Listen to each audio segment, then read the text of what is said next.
Good evening.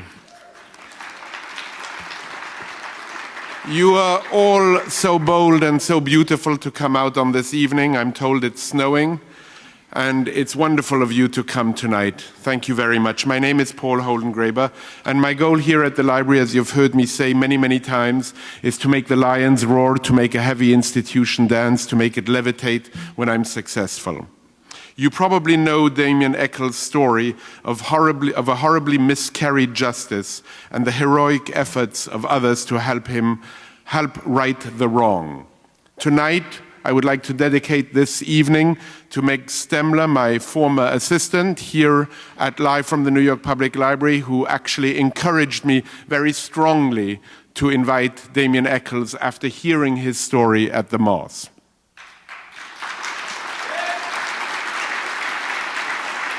Meg, thank you. She lived with me for 6 years here live. It was quite something. Live from the New York Public Library is honored to have Damien Echols here tonight. He's the author of Life After Death, about the 18 years he spent on death row and his release. In addition to being a captivating story about a courageous man, Echols is, as you will hear, an excellent writer. We are delighted to have Henry Rollins here as well. As you are aware, Henry devoted many years in an effort to release Damien, Jason Baldwin, and Jessie Misskelley. His activism and the activism of Damien's many supporters, be it Eddie Vedder, Johnny Depp, Natalie Maines, or Henry Rollins himself, is incredible. Many of you in the audience are among his supporters, and we thank you for being here tonight.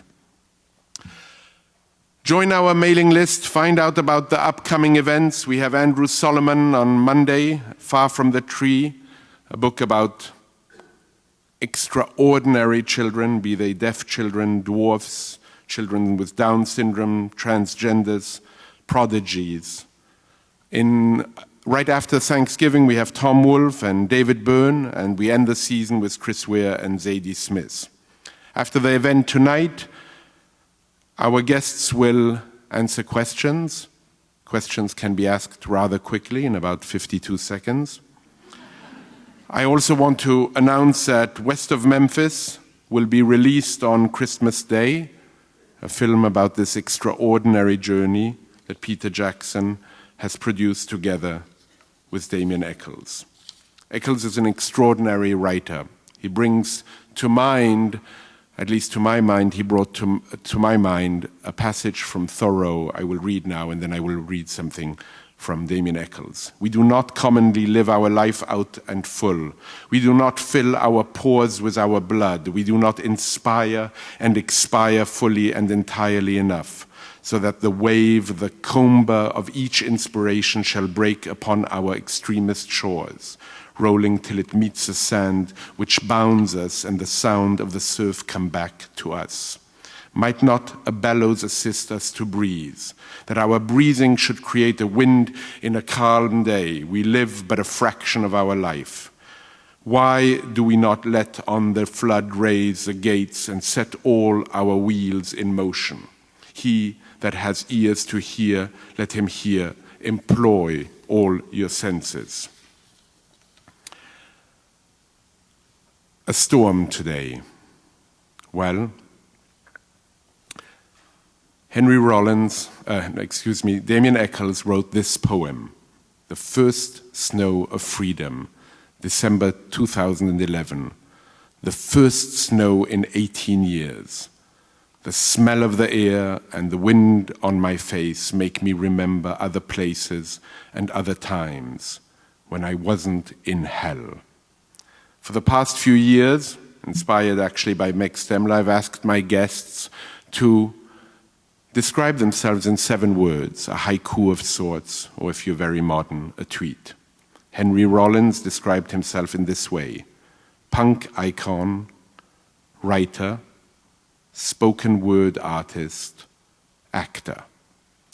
Damien Echols described himself with these 7 words: writer, artist, Zen Buddhist, death row survivor. Please warmly welcome them to this stage.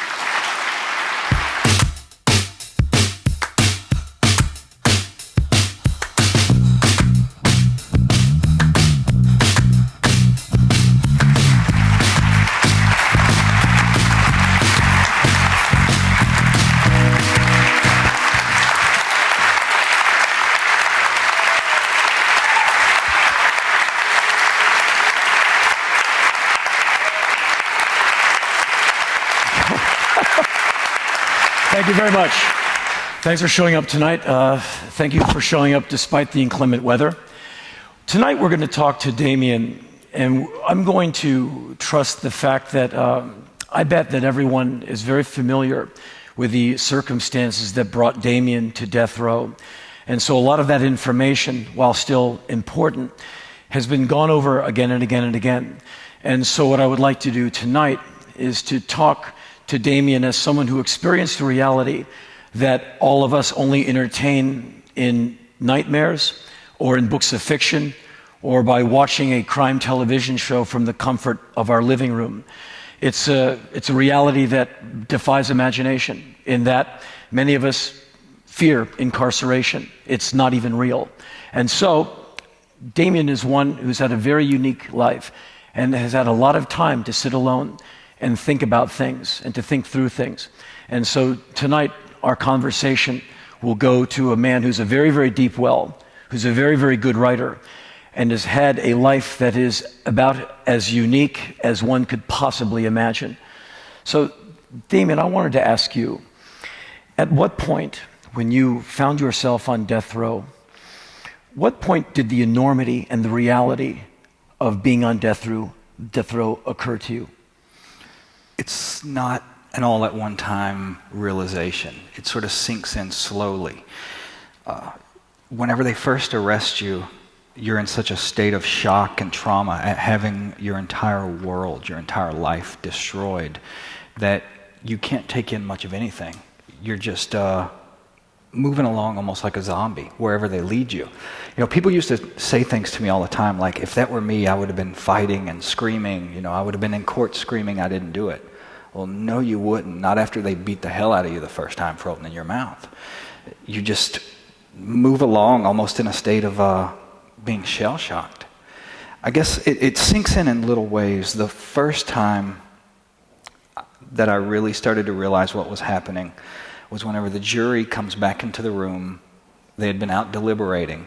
They come back into the room, and I look over at them, and one of the women on the jury starts crying. And I knew right then I was screwed. Also, after you get to prison, it's like walking into the most cold, soulless, empty environment you can imagine. You know, you're not even looked at as a human being anymore. They take away your name and give you a number, dress you just like everyone else. To them, you're not even human, so they don't look at you that way. They don't treat you that way. If they're hurting you, it's not like they're hurting a person. They're just doing something almost to an inanimate object. And whenever you start to feel that and feel yourself being bombarded with that sort of energy, it starts to sink in really deeply then. Also, after I first got there, the guards, it was almost like it was nothing personal. They just decided they're going to welcome me to the neighborhood. So they beat the hell out of me for about 18 straight days. You realize when something like that's going on, you don't live in the world anymore. You've gone someplace else. You've been sent someplace else where they can do anything they want to do to you, and there's nothing you can do about it. When did that occur to you as the new normal? After you had stabilized, after the beatings became normal, you get used to the food. How does one go from planet Earth to death row and keep breathing? You said that the early days were almost like being a zombie, walking around in a coma state. When you finally came out of that, what did you think of your environment? I was in prison probably 5 years before I started to really come out of that flight or fight response and to be able to function even semi-rationally as a human being anymore. 5 years it took. But even then, that's not a one-time thing either. You know, to take it in, for it to become the new normal is also a process, because the horror and the atrocities and everything else you see keep building. You know, in the beginning you're dealing with things like the food they're feeding you, just how horrendous that is, or the conditions you're living in, the bugs, the rats, the heat, whatever it is. As soon as you start getting used to that, then they start executing people. So it's always like there's a horror, a next horror that comes along that's a little bigger than the last one. So you never really get used to it. And actually, After 18 years, the last 2 years that I was there were probably the worst in terms of brutality. There was a guard at another prison had been involved in a beating where he beat an inmate so bad he lost an eye. A couple of the local newspapers started writing stories about it, so they realized they've got to get this guy out of this prison. Instead of firing him, they promote him to warden and move him to my prison. So even after 18 years, the horror and brutality was still escalating. As a young person going into the prison system, your concept of time, when we're young, we're often quite impatient. We want everything now. We want the music fast. We want everything we want it right now, and we can be quite demanding because we don't know any other way. If you have all the time in the world to sit and sit and sit, what is your consideration and your idea of time in that situation? You said the first 5 years was just kind of a waking, horrific experience. But 10 years in, did your consideration of time, like a day goes by, did you understand calendar days? Did you throw that out? Did you know what day it was? You don't throw it out at first. You know, it's almost like the system is designed to treat you like a jackass that they're dangling a carrot in front of to keep moving forward. You know, when I first went to prison, the attorneys that I had said, "We will have you out of here within 2 years." They told me that, and I immediately felt horror. I said, 2 years? I'm going to be here for 2 years? If they would have told me I was going to be there 18 years, I probably would have killed myself. Right. So, and everything is like that. You know, for example, whenever they started doing the DNA testing that eventually led to us getting out of prison, whenever the issue first came up, I asked the attorneys, okay, how long is it going to be before this is finished? They said 6 months. 6 months went by, and I said, okay, I haven't seen any results on this testing yet. How much longer is it going to be? They said, well, we had this snag or that snag. It's going to be another 6 months. 6 months goes by. Again, they tell me 6 months. They kept telling me 6 months for 8 years. So eventually what happened for me, I think a lot of people go insane because of that, the people in prison, because they do focus on the days, the calendars, the years. For me, what happened was I figured out that I had to start shaping some sort of life for myself beyond thinking of a day when I was maybe going to be outside those walls again. Because that's the thing that makes your life torture. You're already in this external hell. But when you're constantly focusing on the future on a day when you think you may end up being out of here, then it becomes an internal hell. Then it becomes exactly what you're talking about. You want it now. You have to come up with something that keeps you focused in the moment. However bad the moment is, you have to stay focused on it, or you're going to lose your mind. So let's talk about this for a moment. The idea of hope and hopelessness, or a profound lack of hope, and something that lies beyond hope and hopelessness. It seems to me that you would entertain both hope and hopelessness at the same time. 6 months, I can do that, because maybe you can get out. But at the same time, if you've had a previous 6 months where the carrot was snatched away, there is a lack of confidence because it didn't work the first time. Mm-hmm. So in your waking state, you're entertaining both heaven and hell at the same time. And so was there an evolution to get past those two and get to another level of consciousness, something beyond hopelessness and hope? I think what sort of starts to happen at first is it's almost like you're on a roller coaster. You know, every time something comes up, you know, for example, say DNA testing comes in, or a new eyewitness comes forth, or somebody comes up and says, I lied on the stand. I want to tell the truth now. You start thinking, okay, this is it. I'm finally going home. Surely now, when somebody sees the absurdity of this, surely someone is going to step in and do something about it. But they don't. You know, something happens and another year goes by, another 2 years go by. And eventually it gets to the point where I would call home and Lori would tell me about some huge development in the case. And I would say, oh, okay. And then I would go back to reading.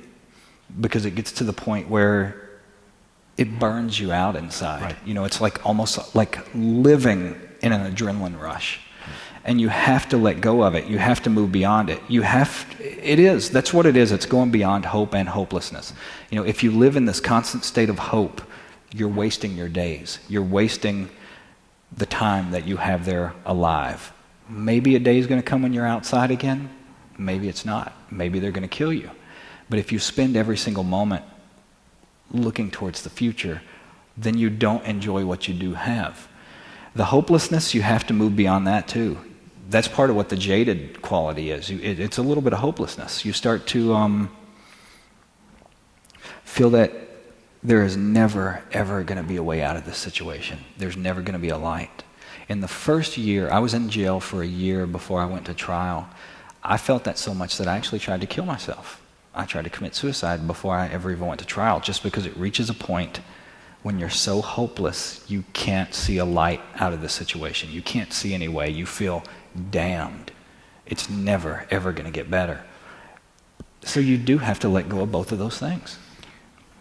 Were there times where you would, in a certain way, go insane, lose vast amounts of time, come back from that, and then lose yourself again from repetition, from staring at a wall, you know, basically going crazy, getting tired of that, coming back to the real world, being horrified of that, and then going off, you know, where your mind becomes some narcotic, a place to go. Was there years of checking out? Yes, in a very, very deliberate way. I would see people in there that it wasn't deliberate. People that were just driven insane by the situation. You know, I would see a guy that, for example, he's fine one day, the next day he snaps and starts screaming that the devil is in his cell, and he'll beat the walls until both his fists are just busted and bloody. He didn't have control over that. For me, it was almost a way to keep growing as a person. You know, there's almost no experience in prison. You're locked inside a concrete box for years, for decades. Nothing changes unless you change it yourself. So I would do things to myself to deliberately force some sort of change in consciousness. Like? For a period of about a year, I ran for hours every day, ran in place. I was trapped in this tiny cell. So I would run until my feet would bleed and I'm leaving bloody feet print on the floor. Or one time for Lent, you know, I'm far from the most devout Catholic, but I decided, okay, for Lent this year, I'm not going to eat for 40 days. For 40 days, I'm going to give up food in its entirety. Or meditation. You know, I got to the point where by the time that I'd gotten out of prison, I was sitting meditation anywhere from 5 to 7 hours a day. Reading also. You know, you can force yourself to sit down and go through 5, 6, 7 books a week sometimes, doing nothing but reading from sunup to sundown, constantly, just to take in new information, to change the way you're thinking about things. And that would be, in a way to get some maturity and a way to personally evolve. Because as you said, you're living in a locked groove. Mm-hmm. You're living in a situation that is so stable to the point of you might feel like a non-entity. Yeah. So you would have to do something. Even perhaps the pain of the running was just a way to stay kind of in some moment. Mm-hmm. When you would get calls from Lori and she would tell you, here's what's going on, you know, here 6 months, or the attorneys would talk to you, what was your awareness of what was happening on the outside on behalf of you and Jason and Jessie? And did you understand what a global thing it had turned into?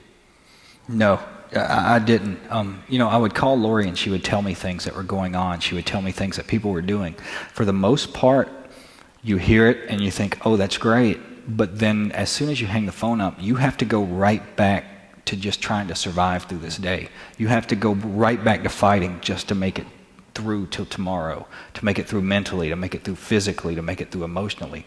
So you hear these things, but in a lot of ways, the outside world seems like it is a million miles away, sure. Almost like it doesn't even exist. You know, it's like reading about Shangri-La or something that you're thinking, yeah, that's fine for the people there, but I'm never actually going to be part of that. I'm never actually going to see that. There were a few exceptions. One was the Voices for Justice concert that they did in Little Rock. A whole bunch of people came together to do this concert to raise awareness in the state of Arkansas and all over the world about what was going on. Henry was part of it, Johnny Depp, Patti Smith. Well, it was that, for me, that was one of the things that became really, really palpable. When that was going on, you know how you can feel it in the air when you're walking down the street and it's the day before Christmas Eve, and you can literally feel Christmas in the air? It has a texture, it has a denseness. You can feel it touching your skin. That's what that concert was like to me. So you would have things that huge that it's like, oh my God, I can't breathe. I can feel something happening. There's a lot of other things that come and go and make no impression at all. I am loath to put myself into any of this, me never having been on death row. But it was a very odd experience for the years and years and years and years and years that I was on the outside, a free person, working on your behalf. And I would get your letters, and I would come back from tour, and there's lots of mail, and going through, I don't get letters as much as I used to before the internet, but there's a fair pile of them. And it's from whoever, and you have a very distinct way of writing, you're just your handwriting. And there's that letter, and my stomach would clench up because I want to read it, but I kind of don't. Yeah. And don't take that the wrong way, I'm sure you can understand. Yeah. That like, well, this can't be fun, because this is, and we on the outside were flailing away. And when you'd get those phone calls, it's in 6 months, or the attorneys would talk to you, or Lori would talk to you, I would often get CC'd on some of this information as well. And then the 6 months would go by, and you'd have this, you want the Hollywood ending. Mm-hmm. Like, they're going to find a guy, and the thing's going to happen. Yeah. And it's all, and I'm sure you were going through that, but on the outside, it was very difficult to think of you and Jessie and Jason, and then go to bed after eating a meal you cooked in your own kitchen. And so the idea of freedom is very, very interesting, in that we have it when we can leave this building anytime we want, and so can you these days. But you have to find your freedom wherever you are. And so you had to do that. And it seems to me, besides like meditation, Buddhism, you found that through writing. Mm-hmm. And let's talk about, you are an author. Your book is going to be in this library. It is already. And so let's talk about you, the writer. What did writing start out for you to be? And what did it become? And what is it now? And what does it mean to you? What part of your life does it fulfill? Well, I started writing, I guess, when I was about 12 years old, mostly poetry in the very early days. And it was something for me always. Writing seemed like a way to make the world a slightly more magical place. It takes away a little of the mundane, the mediocre, the monotonous side of life. Both writing and reading did those things for me. I grew up when I was a kid in complete and absolute poverty. We had nothing. We didn't even have things like movie theaters or anything like that. So for me, reading was the only escape I had. It was the only thing that took me out of this world that I'd grown to hate. So I realized what an incredible thing books could be. And part of me wanted to be part of that. Even while I was writing Life After Death, it took me about 7, maybe 8 years to write the whole thing. Even while I was writing it, I was doing half of it for me. Half of it is like an act of catharsis. It's like I'm recording and working my way through what's happening to me as it's happening to me. But at the same time, part of me also feels maybe one day these words will mean something to someone other than me, the way someone else's words meant something to me at one point to help me get through hard times in my life. So I always hoped for that.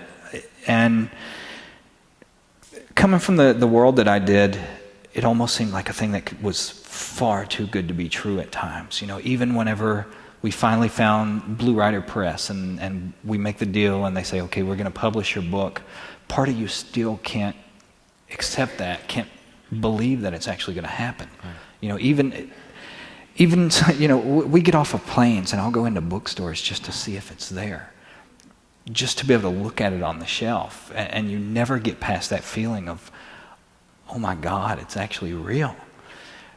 In a way, writing helped save my life.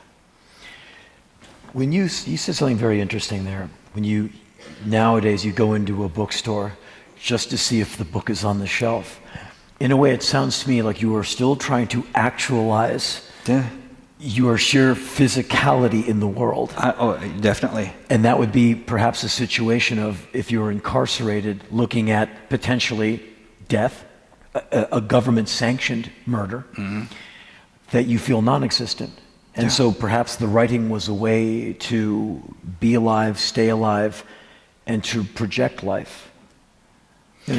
What I'm asking basically is, did it bring you out of basically feeling like a ghost? In some ways it did, and in some ways it made me feel even more like a ghost, but in a good way. You know, the way you're describing it, when they take away your name and give you a number, whenever they force you to get the same haircut everybody else has and dress you in the exact same clothes, that's the bad kind of ghost. But there's also, for me, a good kind that's almost impossible for me to articulate. But writing, a lot of times what I would do is, when you're locked up for that long with no sort of external stimulation at all, you start to lose things. You start to forget things. And I always use the example of food. You know, by the time I got out, I remember that pizza had been my favorite food, but I couldn't remember what it tasted like anymore. And there were so many other things that I was scared to death of losing. The only thing I had that I cherished, that I wanted to hold on to, were the years before I came to prison. So I would write those out and just think about the tiniest detail to keep from losing it. Just, you know, for example, like the way the doorknob of my grandmother's front door would feel on a cold winter day when I would put my hand on it. And I would write that out, almost to engrave it in my brain to keep from losing it. Did you write those kind of things over and over again? Oh, yeah. Almost like a mantra or a prayer? Yes. Almost like writing them from different angles, even. Writing them from how it felt internally, writing about it, how it would be to see it, how it would feel to hear it, feel it, taste it, whatever it is. I would write about all these different things and do it over and over and over again, because it was all I had. You know, it was almost like taking out your most valued possessions and then turning them over and over, and you look at them and then you say, okay, I'm going to put it back in the box for today. And then tomorrow you get it back out and start looking at it again. And that's why I would write about it in several different ways. Justice, perhaps philosophically, some would say, is society's desire to keep things balanced, to keep things right, which is a moral judgment. What is your idea of justice, having been so radically mistreated by it? I think it's really easy to think of it as a balance. You know, we always see Lady Justice holding the scales, things like that. But in actuality, there are many things that can't be balanced out. You know, for example, say someone does kill someone else. There's nothing you can ever do to that person, nowhere you can ever send them, that's going to make those scales balance out. It's not going to happen. So I think what we have to focus on more as a society, the only way we're going to get anywhere, you know, it's in the situation where I was in, I would see people driven insane all the time. I was in prison for almost 20 years, and in that time I never, ever saw one single shred of any sort of rehabilitation program or anything else. And you see these people in society that always say we want to be tougher on crime, tougher on criminals. Well, I think the thing you have to keep in mind is almost everyone who goes to prison is going to get out one day. You know, very, very few people are executed. Very, very few people spend life in prison without ever seeing the outside of those walls. So they're going to be out, they're going to be in your churches, they're going to be in your schools, they're going to be in your workplace. So it's probably not a good idea to drive them insane before you let them back out again. What has to be done is we have to stop thinking of it as an us versus them sort of thing. It has to be done, it has to be looked at where the reason you put money and time and energy into actual real habilitation is to help yourself. Don't look at it as helping a murderer, helping a thief, helping a rapist. See it as this person is going to be back out in my world one day. Therefore, I want to see that they're changed. I don't want to see that they're driven insane or whatever it is and then come back and screw my world up even more. I want to do whatever I can right now to make my world a better place. Look at it as helping yourself, not helping someone else. And I think that's really what has to be done before there's going to be any change. You bring up something interesting with all of that. It makes me think that certain demographics, certain people of an economic strata are basically targeted for a certain way of life.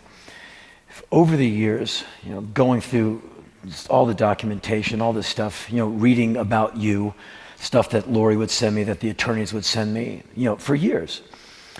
It occurs to me when I saw the documentaries, you watch these and you're like, that couldn't happen in New York City. And that's what I always say to myself, and I always used New York City, in that too many people would go like, I don't think so, man. We're going to wreck this place if you try that again. Where in other parts of America, justice is a different idea. The idea of law enforcement and who it favors and who it has prejudice against. It seems to me, eventually it's a racket. It is, people are making money in that uniform that you wore. Someone made it. Someone got a profit. The meals you ate, no matter how deplorable, that was a for-profit notion. So the prison industrial complex is not anything that you're unfamiliar with. But what I'm wondering is if your time in prison perhaps made you think differently about what society should be imprinting upon its young people, in that if you'll go to a state and you'll say, how are you handling your crime problem? Well, we're handling it just fine. Well, what are you doing? We're building more prisons. You're addressing the effect. Because you're making too much money off of it, so you don't want the cause to go away because it's a revenue stream. Yes. And so you saw this, people you did time with who were perhaps, I don't know the right way to say it that's not offensive, perhaps mentally challenged, perhaps were in need of care, and they acted out because they did not have the right medication, and their behavior brought them to prison. What would you do differently if you could talk to a governor, if you could talk to the president about what you would change about how the society conducts and comports itself, having seen what you've seen, like where people end up after bad behavior? Do you have any thoughts on that? Well, most of the people you just listed off, not the president, but on state levels. Yeah, I would think more like a governor. I think they're the problem. For example, before I went to prison, I never really thought about how these people get these jobs, who they are, anything else. We watch TV shows and we're fed this idea that prosecutors, attorney generals, judges, they all get these jobs because they somehow deserve them or earn them, or they're moral people who are trying to protect society in some sort of way. We don't get told that they're politicians. They're elected to these positions, just like senators, just like congressmen. Therefore, their number one priority will always be winning that next election. They're going to do whatever it takes to do that. They're going to do whatever it takes to make themselves look tough on crime, and like there's a definite villain out there, not a mentally challenged person, but a definite villain, and that we're protecting you from this villain. Therefore, vote for us in the next election. And that's part of why it took so long for us to get out of prison. You've got the prosecutor in my case running for Congress. You've got the judge running for Senate. You've got the attorney general running for governor. You had the governor running for president. None of these people were going to step in and say, we screwed up. We sentenced an innocent man to death. We allowed a murderer to walk the streets for the last 20 years, because they know if they do, they're going to lose that next election. Or be shown, how fragile and eggshell thin the male ego can be. An elected official having to say, yeah, we screwed that up. And I'm sure you've seen enough prosecutors.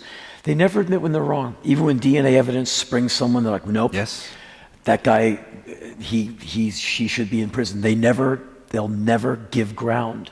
Never.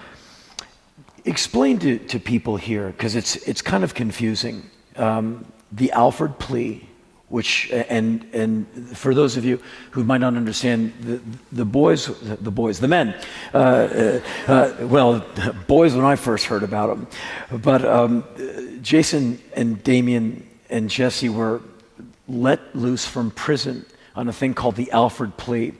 And when you read about it, when you read what it is, it's very, very hard to define. And our inner Shakespeare and our sense of walks like a duck, talks like a duck, it is what it is, tells us it's the way men save face. Let someone out of prison, but never admit that they're wrong. Basically, it seems to me it's a punt. Mm-hmm. It's them getting out and not having to say they're wrong. So it all goes away. They still look like the enforcers of law and the bringers of moral rectitude, and you're still tainted or sprayed with this patina of dubious innocence. Yeah. And so if you can, explain in layman's terms the Alford Plea. I've tried, and I've got it right a few times, but most of the time I almost get there and then I lose something. Well, it's really hard to describe. It's almost Kafkaesque. Yeah. It's basically saying you're accepting this guilty plea, but still maintaining your innocence. So it's like saying, I didn't do this. I'm innocent, but I'm taking your guilty plea. And I think really what it all comes down to, I think the thing that just sort of embodies what it's for more than anything else is whenever we started talking about this deal, the prosecutor's first and only question was, will he sign a waiver giving up his rights to sue the state of Arkansas? Right. And to them, that's what it comes down to. We have a documentary coming out in December called West Memphis, where the prosecutor actually sits down and does an interview. And he says in this interview, I mean, he just comes right out and says it. He says his big concern, his main concern in doing this deal was the fact that me, Jason, and Jessie could have collectively sued the state for about $60 million. Right. He had to do whatever he could do to make sure that didn't happen. Is it a situation where, for some of you might not know, there was hopefully going to be another trial, and even that got delayed. Yeah. And I guess in discovery, the prosecution would be able to see the new evidence that would be brought to bear by the defense. Right. Which, and this is just me speculating after Lori gave me this interesting phone call a couple of weeks before you got out last year. It said to me, they're afraid of what you all were bringing. They're going to be shown for, an injustice, liars, and perhaps criminal activity. Suppression of evidence, lying. And so it was, again, the punt. Tell us, when you got the phone call, what was told to you, and what went through your mind? Because it seems to me you're looking at a trial, and it might not go your way. You know the new evidence that you all were going to bring in was so strong enough to get you out. They feared it, and this is what I'm getting at. And so, but even... You lost one trial. Why is incredibly possible to lose another? Had you lost another, was it very possible that everything would be over with and you would be looking at possible lethal injection? Okay, so when you're looking at the rest of your life, in comes this phone call that might not even seem believable. Talk us through how that happened, what you thought when you got the phone call, and then we'll go from there. The whole time I was in prison, Lori and I had a very regimented life, a routine that we followed every single day. First thing we did every single morning is I would get up and call her at 8 o'clock. So I call her at 8 o'clock one morning, and she says, I need to talk to you about something really important. And I was like, oh, what did I fuck up? What did I do? And she says, then she starts explaining to me, your attorney, Steve Braga was his name, met with the prosecutor yesterday, and they started talking. Even my heart starts beating fast even now, thinking about it again. couldn't even have seemed real. No, it didn't. Okay. You know, she says, the prosecutor said you can go home this week if you plead guilty. And I didn't know what to do. I felt, my first instinct was really, by that point, I was dying. I was dying in there. I'd been in there almost 20 years. I was losing my eyesight. Every year that went by, I was getting sicker and sicker and sicker. I weigh 60 pounds more right now than I did the day I walked out of prison at this time last year. So my first honest reaction was, tell them I'll say any fucking thing they want me to say, as long as they let me go home. But she went on, she said, he told him you're not going to do that. And my stomach dropped. I thought, oh God, I'm going to die here. This is it. And she said, so then they came back and said, well, what about this? And that's when they started talking about the Alford plea. And it was like I couldn't believe what I was hearing. Right. It can't seem real. No. That you could walk out in 7 to 10 days. Yes. Basically, what it came down to is we had new DNA evidence, we had new eyewitnesses, we had new forensic experts that had come in to say that the prosecution's case was bullshit. The 2 out of 3 of the victims' families were on our side, doing whatever they could to get the case opened. So the prosecutor, what he says in essence is, okay, the Arkansas Supreme Court has ruled there's going to be another hearing. They're finally going to hear all this evidence. You'll win. When we go back to court, you'll win. But we're going to drag it out as long as we can. We're going to ask for extensions. We're going to appeal every single decision the judge makes. We can drag this out for another 5, another 10 years. Or you can sign this agreement and you can go home before the week is up. For me, by then, I didn't even care. I would have signed whatever the hell they put in front of me. I was just tired. I was worn out. I was weak. I was breaking down in every way a human being can be broken down. I didn't know we were going to be released. The stipulation was that me, Jason, and Jessie, all 3 had to agree to this. Right. I said yes. Jessie said yes. Jason said no. Jason said, I'm not admitting to one damn thing that I didn't do. I'm going to stay here until they admit that they screwed up, until they admit that they screwed me. I knew by that point, Jason wasn't as closely connected to the case as I was. His attorneys didn't communicate with him very effectively, a lot of things. I knew he was still living in this really naive state where he thinks the politicians are all going to get up one day and say, okay, we screwed up, we're sorry, you can go home now, the door's open. I knew it wasn't going to happen. I knew we were all 3 going to die in that prison before they admitted they made a mistake. So everybody kept talking to Jason for a week before we got out. We thought he would probably end up eventually taking the deal. We thought we were probably going to get out, but we did not know we were going to get out until the evening before we did. They came and got us, took us to the county jail. That's when it became real. That's when we knew it was actually happening.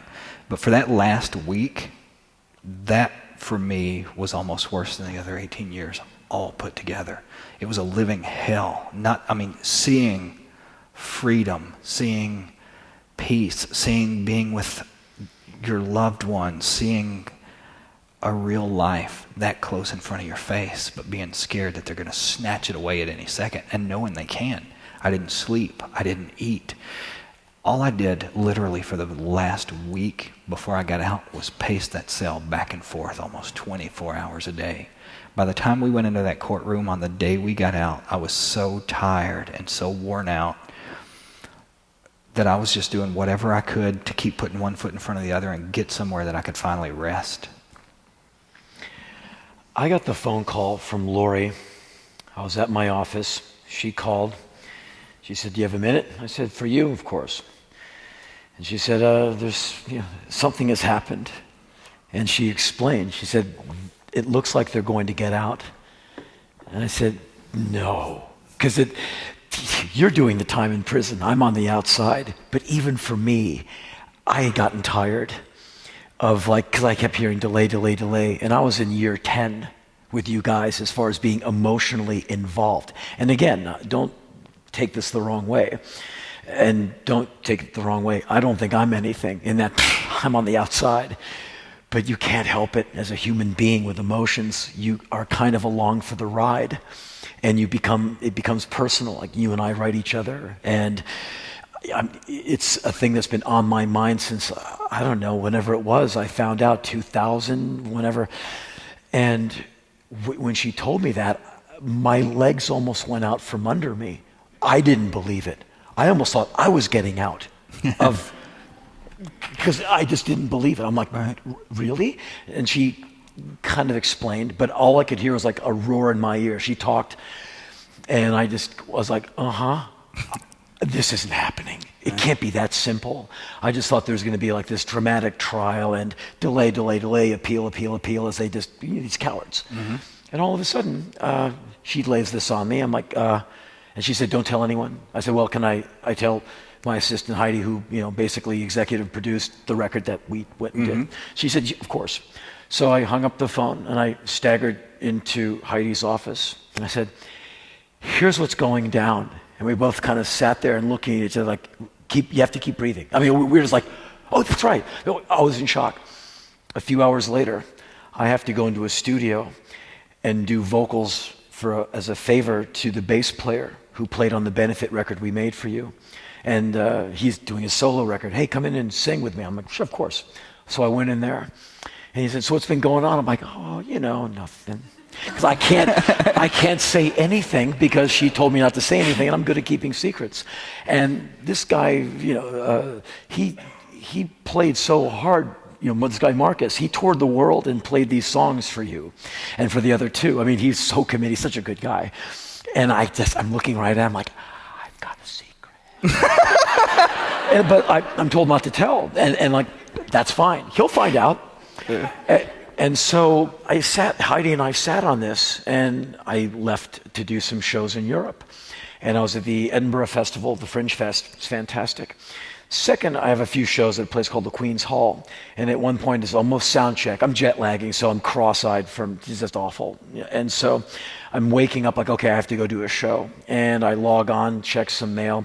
And in my company's site, there's like 30 to 40 emails, all of them ecstatic. Dude, no way, you're not going to believe this. And obviously, I said, it happened. Because I said nothing to anyone. Because she said not to. And so all of a sudden, the eagle landed. And everyone wrote me, like, are you watching this? And I went to CNN.com. And there you are. And the other two, and the whole thing. And I went numb. I'm like, it happened. I'm like, it happened. And I have to go do a show now. And so as I watched, and this is funny, we can laugh about it now, because you said you were so exhausted.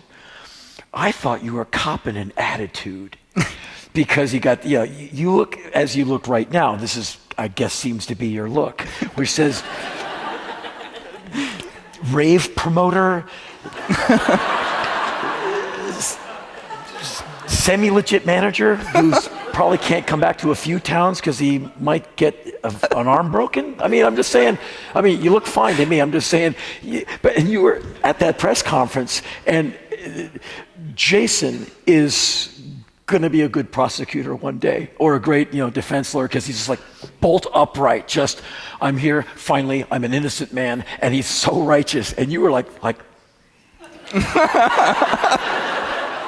freedom, yeah. And you were probably just exhausted. But I'm like, look at this attitude. Look how cool he is in one of the most unreal moments of his young life. And you're just kind of, you look like you could have took it or left it.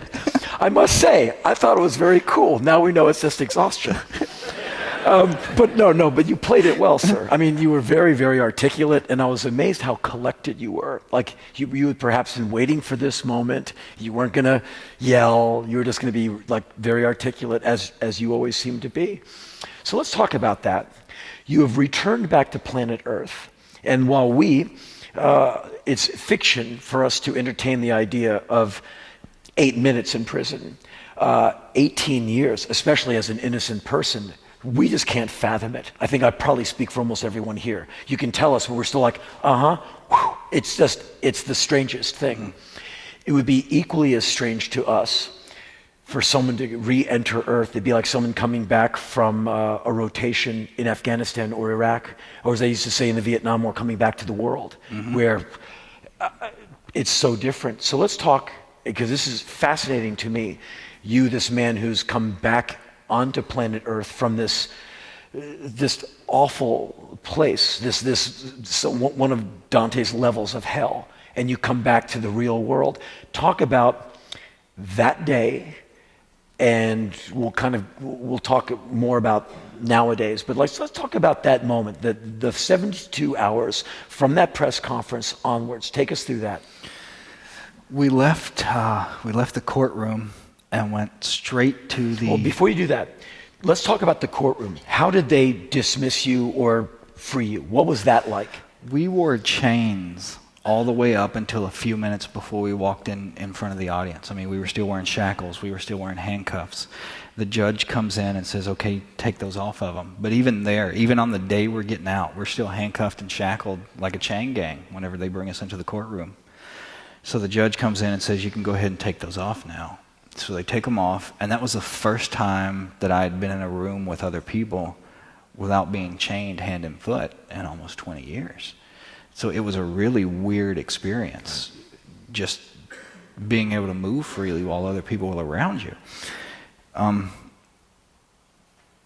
Whenever they took us into the courtroom, the only thing the cop said to me, the head cop said, if I say get down, just drop to the floor and don't get up until I say everything's okay.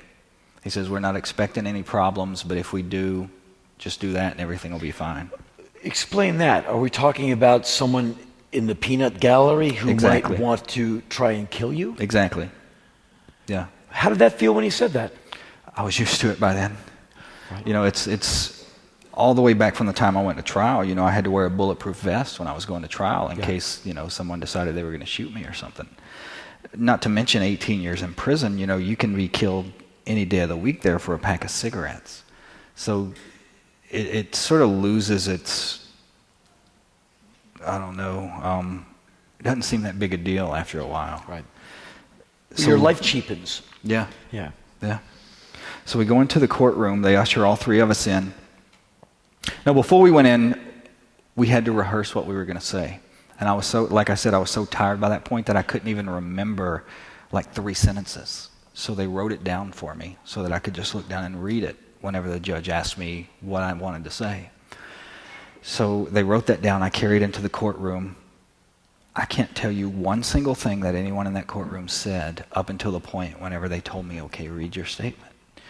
Because I couldn't take it in. It was too much. It was too big. It was too hard. I read that statement. The judge said, okay, I'm going to keep everyone else here for a few minutes. I have something I want to say while we get these guys out of here.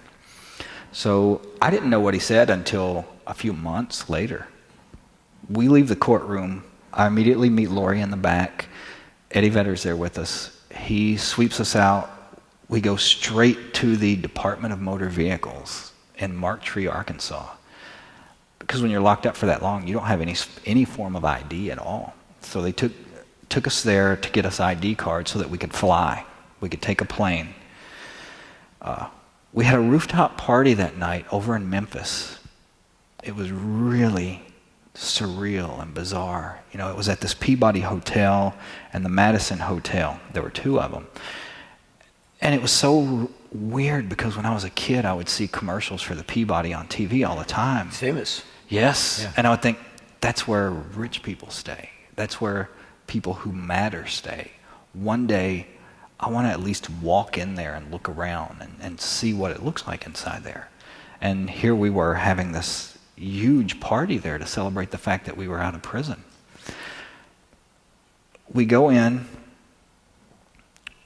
and whenever we get there, Eddie and his assistant had already ordered food to have it in the room whenever we got there. People always ask, what's the first meal you ate whenever you got out of prison? And it was everything, pretty much. You know, so as soon as I walked into the room, there's a table sitting there. It's got like hamburgers and grilled cheese and wine and Diet Coke and salads and all this stuff on it. And I just started eating what people were handing to me, because I was so tired by that point, I didn't even care anymore. The last thing on my mind was food. We had a party that night. Lori's family was there. Lots of people, like the people who put the websites together that had been trying to get us out of prison over the years, they were there. We're standing on top of this hotel looking out across the Mississippi River, which I had thought about so many times over the years while I was locked up. Because to me, that river always represented my life, my childhood. I grew up on that river. I spent my entire life next to that river. So we're on this hotel that I'd always wanted to see, next to this river that was so symbolic for me. And there are all these people around, and Eddie Vedder and Natalie Maines pull out guitars and start doing like an impromptu concert right there on top of the roof. I didn't stay long. I stayed for a few minutes, and I went in and I went to bed. The very next morning, we got on a plane with Eddie and flew to his place in Seattle. I was sick as a dog, just from the stress and the trauma and the shock. I've been in solitary confinement for 10 years by this point, and I go from that to just being thrown out in the world again, and I wasn't ready for it. So I would lay down and try to sleep because I was so exhausted, so tired I couldn't even think anymore, but I was so wired because I was out that I couldn't fall asleep. So in a lot of ways, those first couple of days were misery. They were kind of hellish. I was probably in shock and trauma for 3 months after I got out. Only gradually over time did I start to come back to myself a little more. So in the last several months, you've been out, it'd be a year this August of this year, so it's been a year and a few months that you've been out. Yes.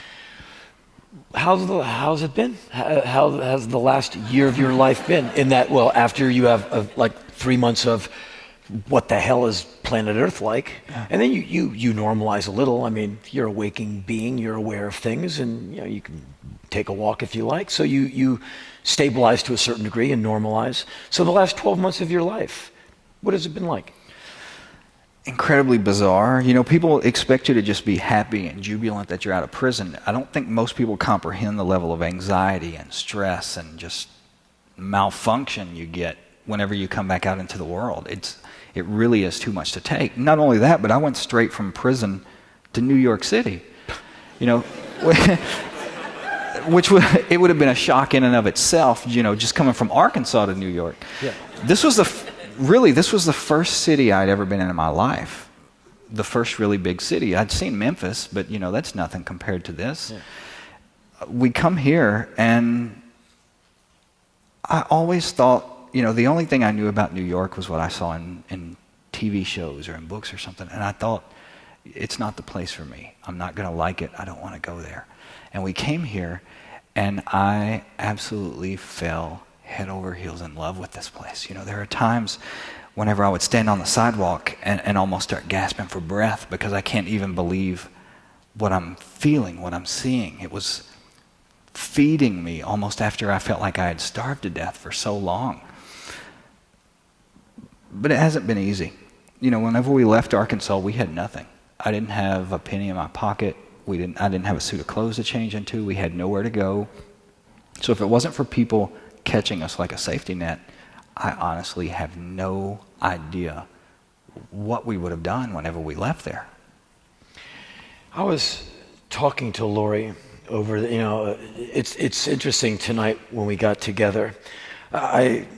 If you won't take this the wrong way, I've been seeing your wife for a long time. In that she and I are so familiar with each other after all the years. When we were together tonight before the show, I was like, Lori, hey, oh yeah, Damien, I heard about you. But I said to her, I think Damien would love New York. All those books, all those lights on, all those switched on people. Of course, the sheer DB level of it will take some adjusting. But I said, man, once he gets the hang of it, and I said, please never let him go more south than, south of maybe D.C. Just never, maybe leave the lower half alone. No offense to anyone who's in the lower half I'm not looking for a fight. What they used to call back in the 60s the Southern Bloc, the ones who protested the Civil Rights Act of 1964. I'm not saying that's you. I said, never go back there again. Please never take him. She said, yeah, why would you wanna? I mean, I would be afraid for you down there, just like one lunatic. Well, you know, it was a weird thing because, like I said, we came straight to New York. So when we were here, I'm thinking, oh my God, the entire world has completely changed. Sure. You know, you come here and nobody even looks at you twice. Occasionally you have somebody come up to you on the street and say, I followed your case for years, I'm so glad you're out, wanting to shake your hand. But for the most part, people here don't care who you are, what you look like, where you're going, what you're doing, nothing. They don't give a damn. But at the same time, there's something, you know, so insanely magical about this place that I thought the entire world is the opposite of everything that I knew back then. Everything has changed. Then for Christmas last year, we went back to visit Lori's family in West Virginia. And we went to see like their daughters playing high school basketball games. And I realized, no, it hasn't changed. A lot of it is still exactly like it was 20 years ago when I went into prison. You know, these people now, yes, they might want to come up and say something to me just because they saw me on TV or something like that. But these are the exact same people that 20 years ago would have been wanting to murder me, would have looked at me like I was shit. So there's a lot that hasn't changed. You know, I tour all over America year in, year out, and all through this, I would be doing those morning radio shows. I'm on a tour bus, you know, cross-eyed from exhaustion, 6 a.m. with those kind of awful radio shows where it's like 3 people, one guy with a normal name, and then 2 people with a, it's like, you know, Keith, Bucket, and Roadkill. And usually I do them, and they're fairly friendly to me because I've done them, all of the shows like 80 times before. But whenever I was, you know, campaigning upon your behalf, I'd get woken up. All right, here's your first of like 4 phoners today. And they put you on hold for a few minutes before they walk you in. Well, we've got this Satanist, he's about to talk to us, and he hangs out with people in prison. He hangs out with murderers. And we're going to talk to him right now. Well, good morning, Henry Rollins, Mr. Satan. Which is a heavy proposition at like 6:10 in the morning as you're rolling towards somewhere. But then we get to places, well, I do a lot of shows in Memphis, which is a great place for shows. People there are quite wonderful. And a lot of people there are familiar with you. And they would, you know, people would say, I went to school with Damien. I guarantee you he didn't do anything. Thank you so much for what you're doing. And he said, not only do I know that, we all do. And we all think this is unjust. Like everyone knows these guys are innocent, but we're just citizens. And at one point I did a show many years ago at this one place, and they brought Pamela Hobbs to talk to me, parents, the mother of one of the deceased boys. And all those Channel 7 vulture cameras are there waiting for the confrontation. And she's got her family with her, and some of these men are got some size to them. And I'm a polite person, I've never thought I'd meet, you know, this side of the argument. And so I said, ma'am, I'm very sorry for your loss, and we're not doing anything in an attempt to traumatize you. And if you think that, I'm so sorry, and you have no idea how badly I feel about what you've lost. And Ms. Hobbs, you know, and now the camera's like, okay, someone's going to hit somebody. And we have this very, very decent conversation. It's very hot outside. The cameramen are getting tired of holding the camera. There's no drama. They're putting the camera down and taking a break because no one's getting hit, no one's being shoved. The dB level of the conversation isn't rising. And so I would move to do something. Everyone gets the camera. Here it goes. Here it goes. And she said, you know, I've never been sure of their guilt, and I want to thank you for doing what you're doing. I was like, wow, that's really strong. And that's when the cameramen were like, this is so boring. They wanted drama. And that's when I got an idea of just the racket that was around you guys. Yeah. And so here we are in 2012. You are a published author. And in many people's opinions here, myself included, you are quite a good writer. Do you have plans for more books, perhaps articles, perhaps being a contributor to anything from Harper's to NPR or Rolling Stone or anyone who would have you? Do you have literary aspirations? I do. What I would hope, like I said, I've always loved writing ever since I was a kid. So kind of what I hope for is that people will like the voice that they read in Life After Death enough that they would want to hear it talk about other things besides the case, besides prison. And that would allow me to write about other things, other adventures in my life. It's one of the things people always say is like whenever they read the book, they'll say, you devoted such a tiny little segment to the trial. And I always say, well, I'm almost 40 years old. That trial was 17 days out of 40 years. It's not the be-all and the end-all of my existence. So what I would like to do in the future is be able to write about other aspects of that existence, other things that interest me, other experiences I've had, in hopes that maybe people would find some sort of meaning in those also. And I'm pretty much open to anything, more books, more magazine articles, whatever it is. I just love to write. And so the world, as a free man, as you are now, is your oyster. And it's nothing but potential. We are going to open up the audience to some questions to Mr. Echols here. We're going to do about 15 minutes of questions. If we don't get to all of them, we apologize in advance. If anyone wants to ask a question, it's going to be very direct and personal.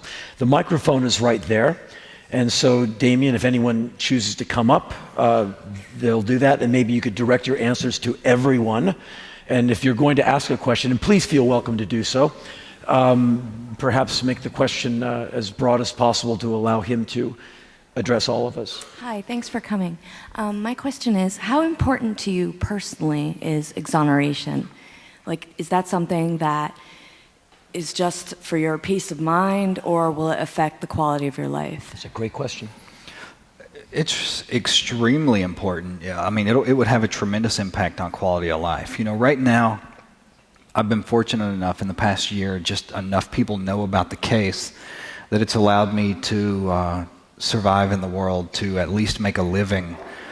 But at the same time, as years go by and people start to forget, who I am more and more, it's harder and harder to make a living when you have a criminal record that shows 3 counts of murder. Most people aren't interested in employing someone like that. It reaches into so many aspects, not only of my life, but also Jason and Jessie's. Jason is in school right now. He's enrolled in college. And what he eventually wants to do is become a lawyer and try to help people who are in the same situation that we were. Well, he can't even practice law until we're exonerated. Hi, thanks for coming out to talk to us. You touched a little bit on the extreme poverty that you lived in before this gross injustice happened to you. What do you think benefited you from your journey? How do you think maybe your life has evolved in a way it wouldn't have if this hadn't have happened? I think, I always say that as much as we try to avoid it, as much as we want to get away from it, the number one thing that makes us grow as human beings is pain.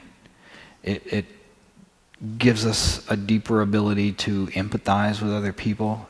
It makes you stop and think more than you normally would.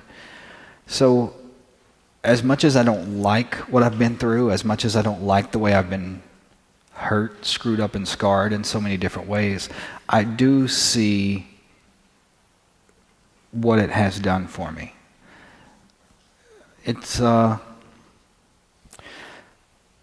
I was growing up, I guess that level of poverty, I can sort of see even the good parts of that now.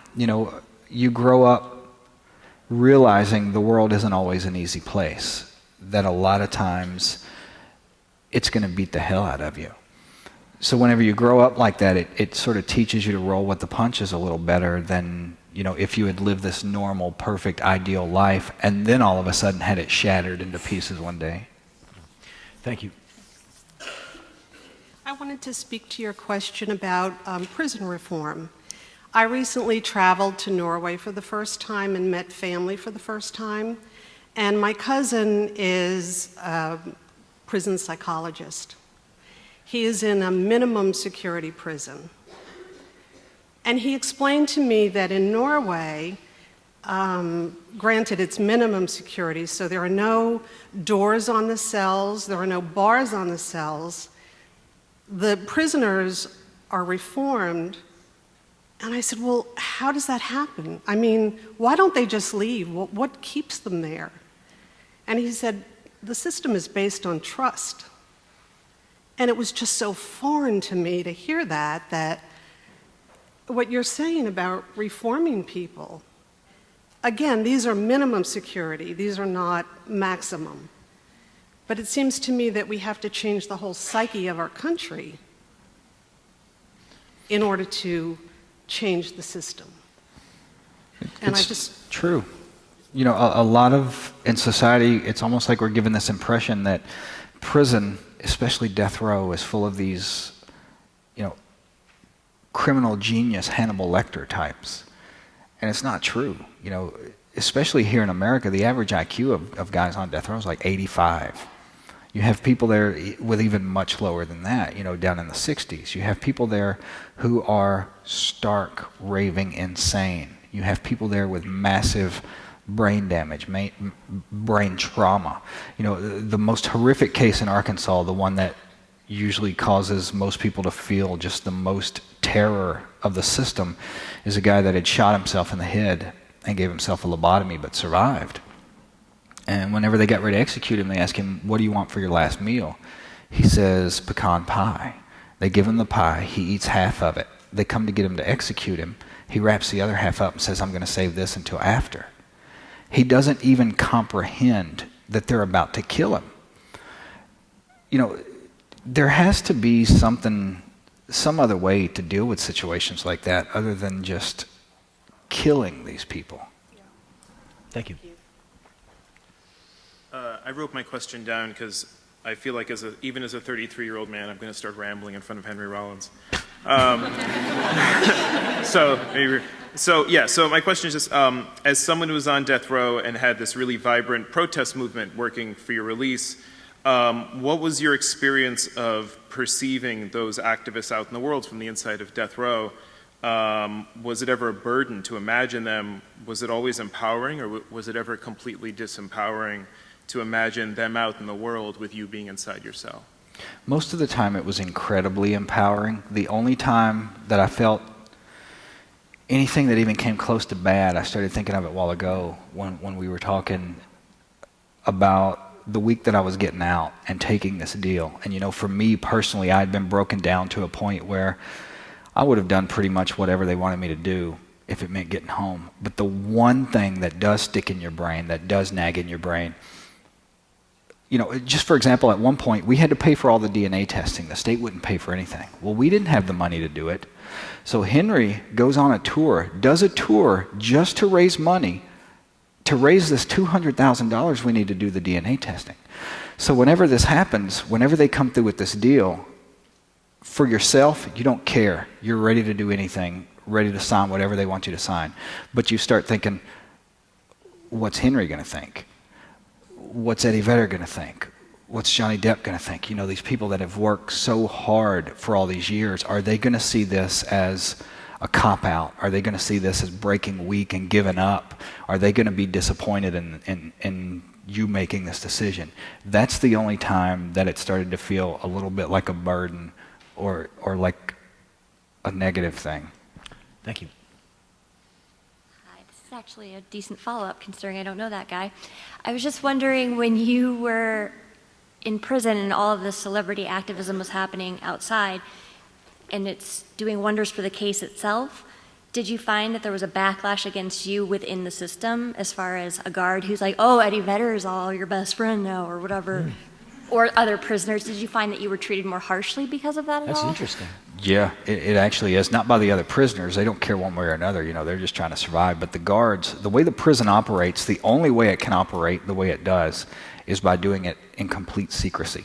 You will have huge riots going on in prisons everywhere in the U.S. at various times. You're never going to hear that on the news. You're never going to read about it in the newspaper because they want to keep it quiet. They feel that if this gets out, then it may make the prisoners feel like they've got a little more power, they've got a voice, something like that. So you have stuff like that going on all the time and you never even hear about it.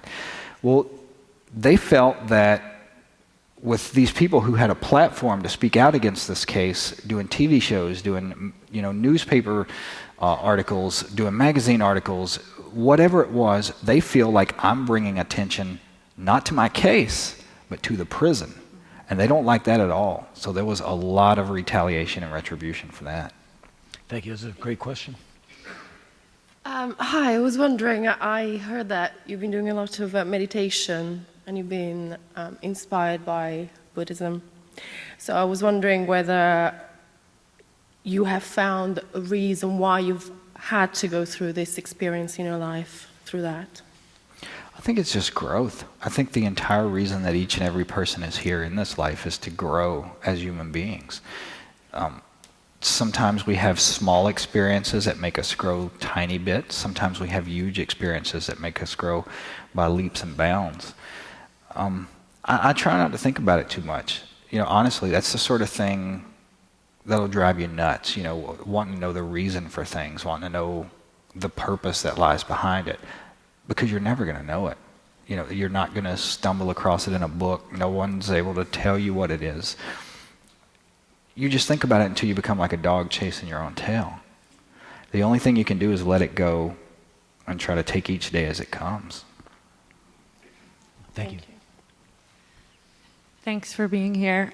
In your book, which was extremely difficult to put down, you mentioned that you went to the bank and there was a photo or an artist's depiction of the house that you grew up in. Did you have any desire now to go back and buy it or retrieve it or anything like that? If I saw it, I wouldn't turn it down, but I don't know. It was a high school kid that painted this thing. Oh, really? So I don't know who this person was, whatever happened to this thing or anything else. The house is gone now. They completely leveled it, tore it down to the ground in order to make room for a subdivision. That house, it was pretty, the time I spent there, my life there, it was pretty horrific. Right. But at the same time, I don't have much of anything from my previous life. No photographs, no stories. I don't even really have contact with my family anymore. My father left when I was about 7 years old. I never saw him again until I was 17. My grandmother died while I was in jail waiting to go to trial, and she was like my mother. She was the maternal figure in my family. So it's like everything is gone from back then. So it probably would be nice to have something to hold, something tangible, some sort of material possession, even though it was connected to such a horrific time period. Right. Thank you. Thanks.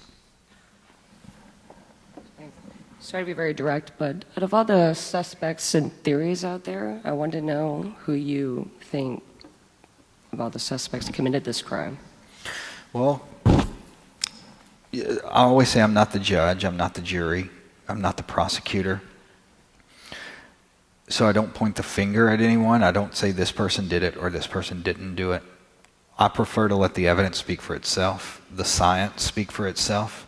There's so much out there now pointing towards another person that never existed pointing towards any of us. We have DNA evidence that links one of the stepfathers to the crime scene, as well as the man who is providing that stepfather with an alibi. Terry Hobbs? Yes.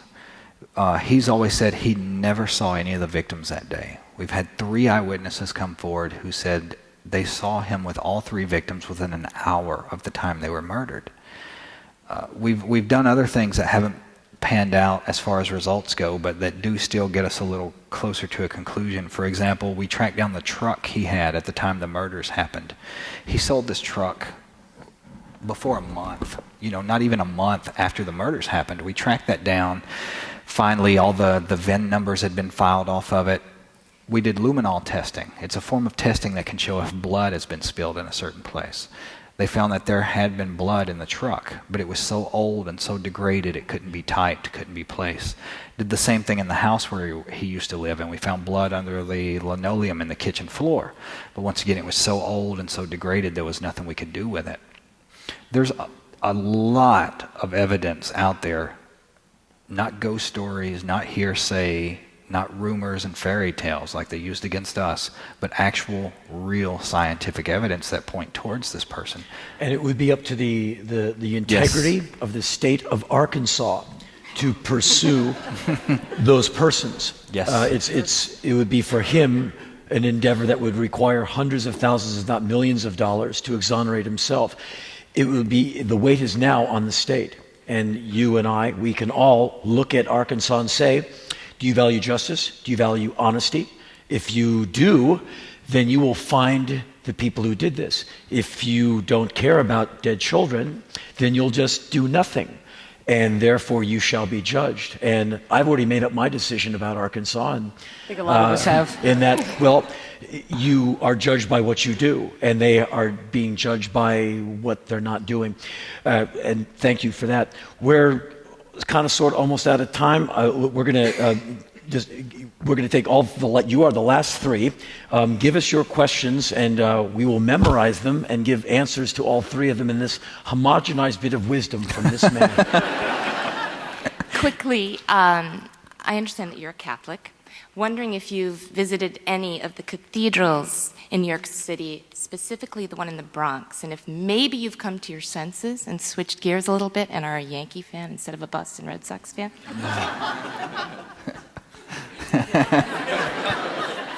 Next.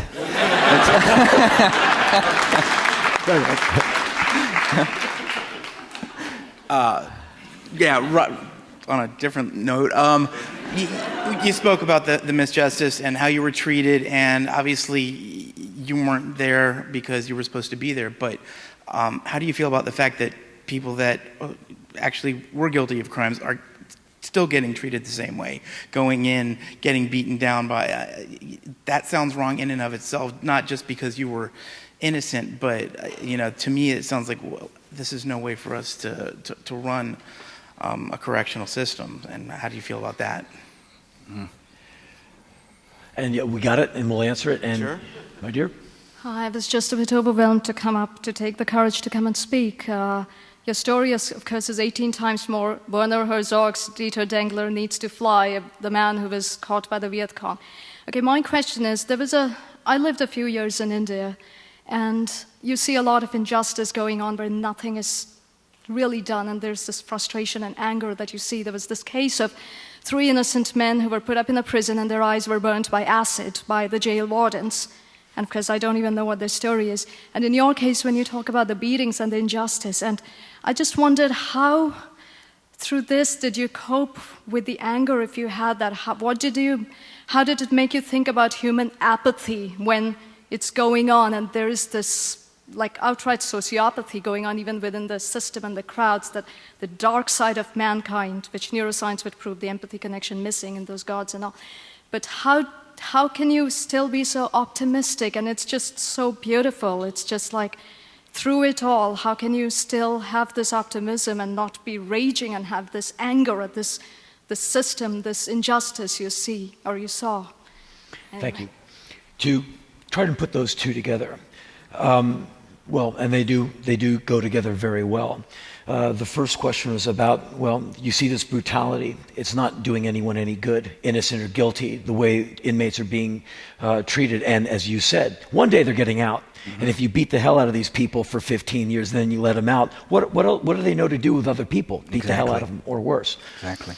And so that level of cruelty that we exact upon fellow Americans, other humans, what do you think about that? And in a way to cope with something, torture you see happening in prisons, how do you remain optimistic in a situation like that, if you can, in that where it looks so completely hopeless and so ghastly violent at times? So how do you make it better for these people? What do you do to the justice system? And how do you keep your spirits up when all around you is so flagrantly cruel and brutal? Well, I think it goes back to what we were saying a while ago about having to get rid of this us versus them mentality, as wanting to take retribution against these people for committing these crimes when we're talking about guilty people. Right. That's natural. You know, most people are going to feel that way. Whenever you see something on the news or whenever something happens to someone near and dear to you, whatever it is, you're always going to feel that instant primitive urge to react and want this person to pay. But if you give into it, you're really screwing yourself in the end, you know, because like we were saying, they are going to get back out in the world one day. It would benefit everyone more if we focus our time, our energy, our money into a real rehabilitation program, not just lip service, but a real rehabilitation program that's actually going to change these people in some way, educate these people in some way, teach them empathy before bringing them back out onto the street. That's what it's going to require. For me personally, what got me through these things, really what it came down to was the meditation and the energy work. You know, over the years, I had to learn things like Reiki, Qigong, just because, you know, there's almost no medical care in prison. They're not going to spend a lot of time and money and energy taking care of somebody they plan on killing. So whenever you get really sick and you're really in pain, that was the only way I had to deal with those things. The first couple of years I was there, the anger started to eat me alive. You know, from the moment you woke up in the morning, as soon as your eyes open, you're pissed off. You're thinking, these people have no right to do this to me. I don't belong here. And that just makes it even worse. Right. You have to find some way to cope with it, to deal with it. And that's what led me to Zen meditation in the first place. It was through the Zen meditation that allowed you to remain optimistic enough to survive damn near 20 years. And not only as an innocent man in prison, but just a human in this utterly surreal circumstance. That's all the time we have. Ladies and gentlemen, this man is a published author.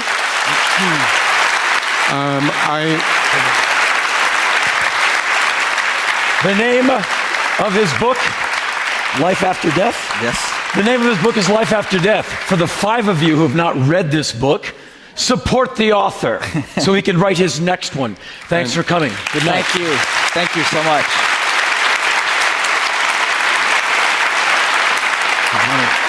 I just wanted, before, hold your applause 1 second. I promised you that Damien Echols was an extraordinary writer. He will sign his book after the event is completely concluded. I'd like to read to you 5 or 6 lines from the book to give you a taste and to encourage everybody to buy the book before they leave this room.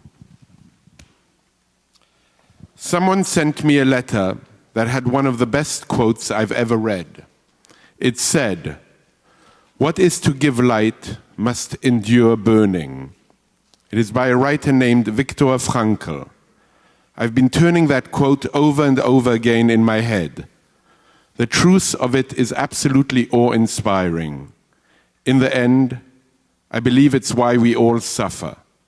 It's a meaning we all look for behind the tragedies in our lives. The pain deepens us, burns away our impurities and petty selfishness. It makes us capable of empathy and sympathy. It makes us capable of love.